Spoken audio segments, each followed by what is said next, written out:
Hi, Brian. My name is Erica. It's nice meeting you today. Is this your first time in therapy or have you done therapy before? Uh, well, nice meeting you as well. It's my first time in therapy, so I'm a Okay. little nervous, a little nerve wracking because I really never done this before. That's completely understandable. A lot of people are nervous their first time in therapy. So, before we begin, though, since you haven't been to therapy before, I wanted to talk to you about confidentiality and what that means. Okay. So, as a therapist, I'm legally bound and ethically bound to make sure that I keep our conversations between us. Okay. The only reasons I can tell someone outside of us what we've talked about is if you intend to harm yourself or someone else or somebody's being abused or something like that. Does that Yeah, make sense? that makes sense. Yeah. Okay, great. So we're going to spend about 15 to 20 minutes together today. And our goal is just to help you work on the areas that are of a concern for you. So, what do you want to talk about today? How are you feeling? Well, today today is a better day. Kind of depends on what I'm, you know, what I'm dealing with. Maybe how the night went the day before, or what I have coming up. Um, but the reason I realized I probably need to, reach out is, with talking with my friends and different ones around me, they've been really talking about my struggle. I kind of have a fear with losing people, and and because of that, it's hard for me to have certain attachments and different things like that. I struggle with that, because I get concerned sometimes for, you know, if I lose somebody else, and I know it had a lot to do with the way I grew up, um, but because of that, so it affects me in a lot of areas, friends and how attached I get to them. I kind of be distant at times, relationships, distant in my relationships at times and stuff, and so I'm just trying to get in a better place. So I figured let me go ahead and reach out because it's not getting better. Okay. So you talked about your fear of losing people. Mm-hmm. Can you talk a little bit more about that?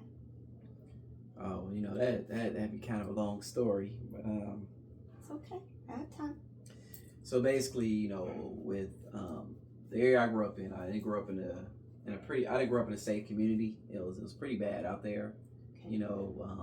At one point we were considered like the murder capital of the United States for like 10 years running. Hmm. So it was a lot of gang violence. I did my best to stay away from the gangs, but you know, around like seventh, eighth grade, I started losing friends at that point. Like friends that I was real close with from like first grade, second grade, and then through high school, I lost like 7 friends, all from gang violence. That I grew up with and I knew, and so because of that, things like that happening in that way, with people going so fast, people get connected with, and they could die any second. Mm-hmm. I always feel like that all the time. Like, okay, well, I get close to this person gonna die too. I build a friendship, and the next thing I know, they're gone.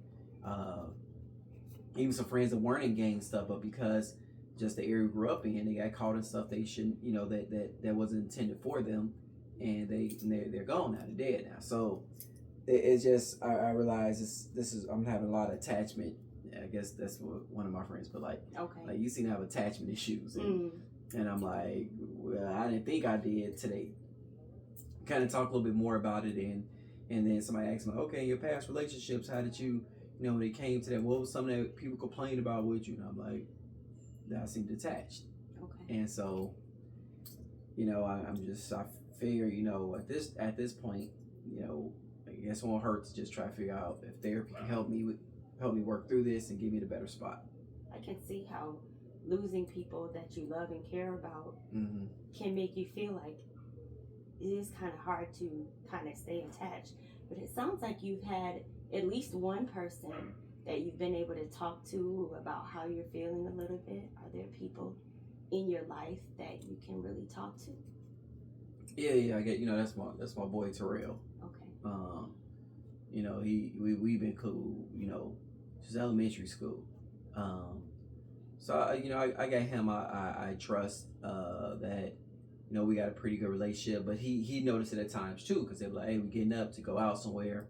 You want to roll? And I'm like, nah, I'm good. And like, he'll be on me like, bro, you just sit in the house all day. Come on, do something, man. And I go with him here and there, but I kind of just don't have this urge to kind of get up and go do as much anymore. I kind of like to say a hermit kind of. Okay. Go to work, make my money. I may play my video games here and there. I'm gonna go to the gym, do some stuff like that. But really like socialize with people, doing a whole lot of that. That's just kind of not me right there. Do you recall around when that changed for you? When you stopped socializing with people? I would say probably around like 17, maybe 16, Okay. 17. Lost one of my real close friends, and so after that, I didn't feel comfortable going out places with people and going out hanging with people because, I just feel like first of all, it could put you in a situation you don't want to be in, but that's when I kind of pull back some, like from hanging the way I used to and going places. And now, of course, if people try to come by, I'm a little different with that, but it depends on who's trying to come. But yeah, going out places, I don't like doing that. Sounds like you feel pretty safe at home. Yeah, I definitely do. Are there other places other than home where you kind of feel that safety, that safe environment around you? If I'm hanging at my parents' house, Okay. my parents, some of my siblings, not all of them, because some of them they have to get their lives together. A couple of them. If I go to church, that's a place where I'm comfortable at, and it actually sometimes depends on the area we're going to. That's a big one. Okay. Now that's a big one. If we're going to a certain area in the suburbs, depending on the crowd that's going to be there, I'll be a little bit more comfortable. Okay. Still watching my surroundings, but I'm a little bit more comfortable. But there's certain places in the city they trying to go where I'm like, nah, I'm not comfortable in those crowds, comfortable with certain crowds, people, because just that mentality towards violence and the way they are, I don't want to be caught in any of that stuff. So I stay away. And since a lot of things I'm gonna go to is around those type of crowds, I'm not rolling. I'm like, no, I'm good, because I've seen the example of what happens of being around those type of environments. So I just stay away from it. Okay. So I have a question for you. Do you feel like what you've been through has been kind of traumatic for you?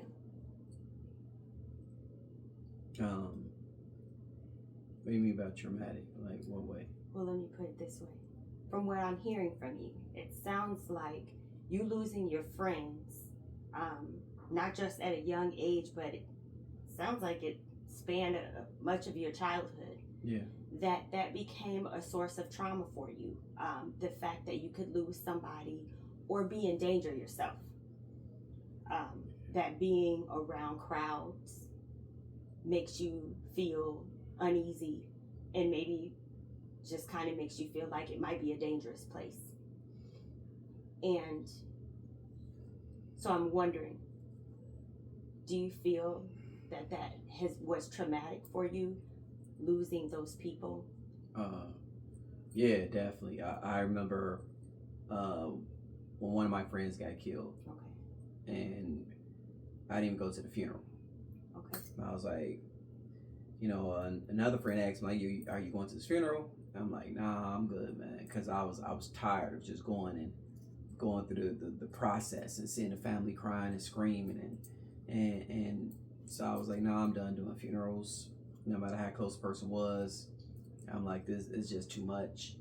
I think about like how when I go places, I'm always watching my surroundings, even if it's places where it's more upscale, you're not worried about really violence. I'm still watching my surroundings, because we're growing up in the area I grew up in, your head is always on a swivel. You're always watching. Yeah.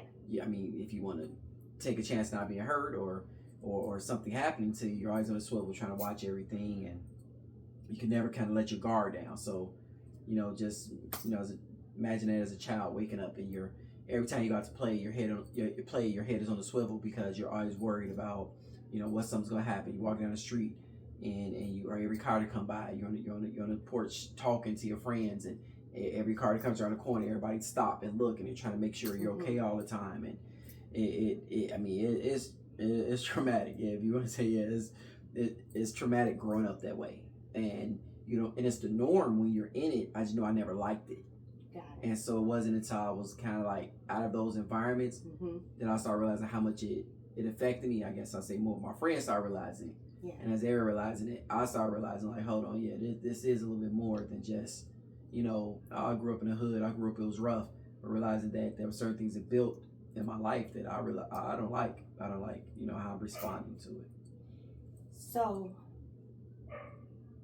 does your lack of desire to go certain places, like maybe where crowds are, where maybe some of those environments feel familiar, does it stop you from going altogether? Or do you go and just experience kind of some discomfort while you're there? It depends. Like if they try to go to some clubs or something, I'm not doing the clubs. I mean, Okay. how many times you hear on the news somebody just doing a random shooting at a club, or Right. crazy stuff just happening there? I don't do that. And then what is none good there anyway.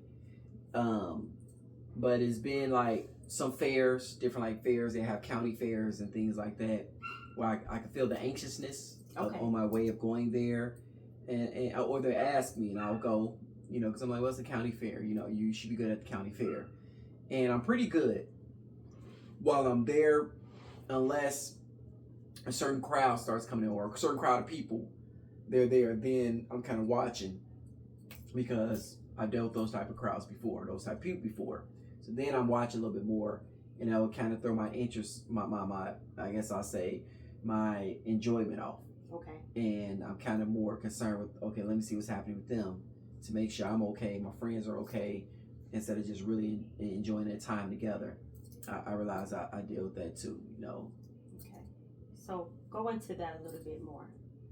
You say you see certain crowds of people. Those crowds make you uncomfortable. Mm-hmm. You're spending time watching them instead of enjoying yourself. What is going on inside you that kind of throws you off?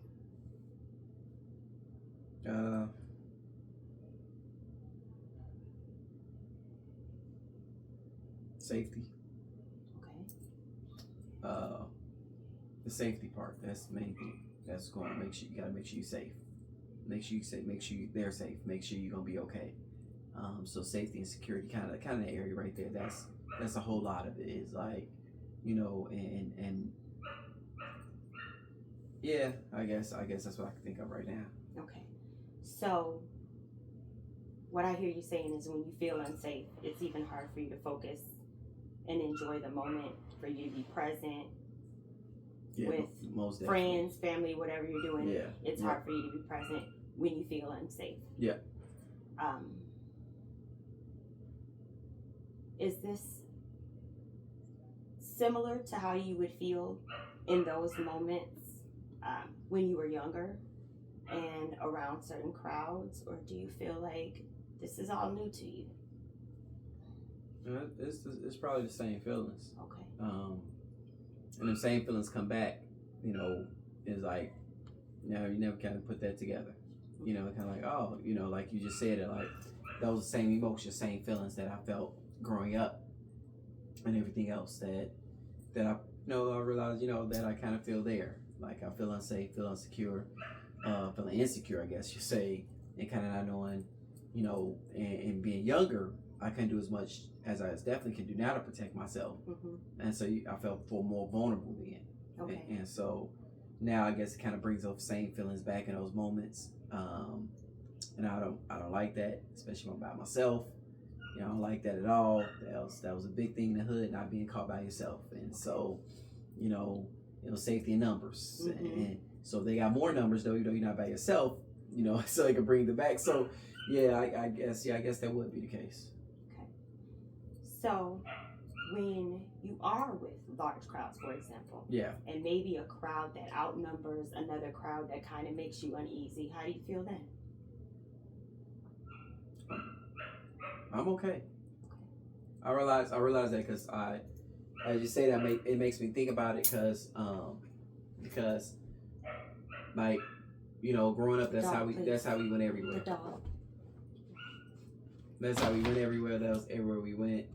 Don't worry, I got dogs too. Okay. I got dogs, so I know that's why you do your counseling sessions, from your house, and I was cool with that because some people they work out of their home, and so I got dogs. They Well, don't, thank they don't you bother for me. understanding. Yeah, I'm okay. I mean, not even loud, and I saw I was a little puppy too, so I'm okay with that. Well, thank you for understanding. I appreciate that. Yeah, no problem at all. No problem at all. Just want to let you know for future I'm okay. But when it came to just dealing with those scenarios, those situations, being in that place when I got more people with me, I definitely feel safer. I come from a pretty big family, so we went places where I always had a lot of people. When we growing up in the area I grew up in, you didn't go by yourself, so we always went. At the least, we're gonna be 5 strong. But if you went to like a big event, like a big old basketball tournament, we're coming at least 15 to 20 strong. Okay. Because we always had to come in big numbers for safety.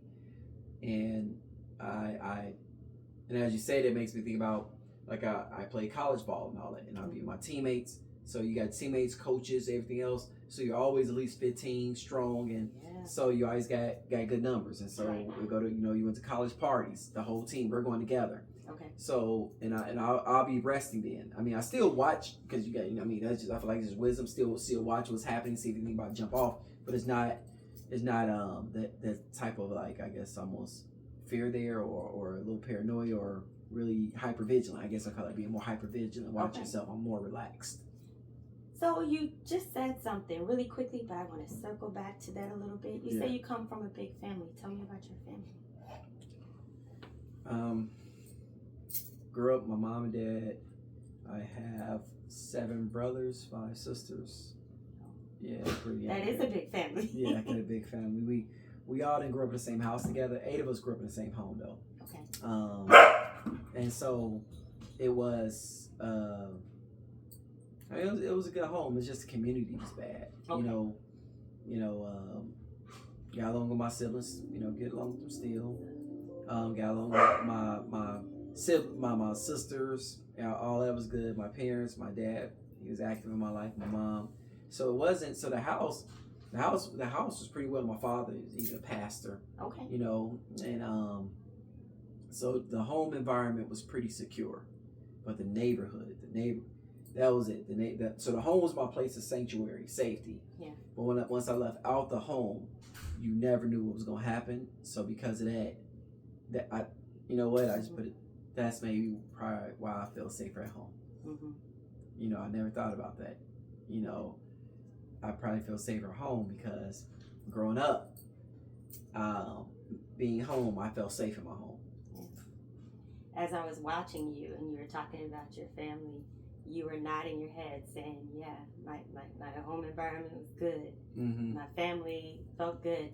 But then as soon as you started talking about your community, then the shaking happened. Yeah. You started shaking your head like that wasn't okay. So even your body language is telling me like my home is where I felt safe. But my community, just as you told me, but leaving out those doors is where I felt unsafe and things started to get sketchy. And it wasn't just you leaving out the doors, it was even your friends leaving out the doors.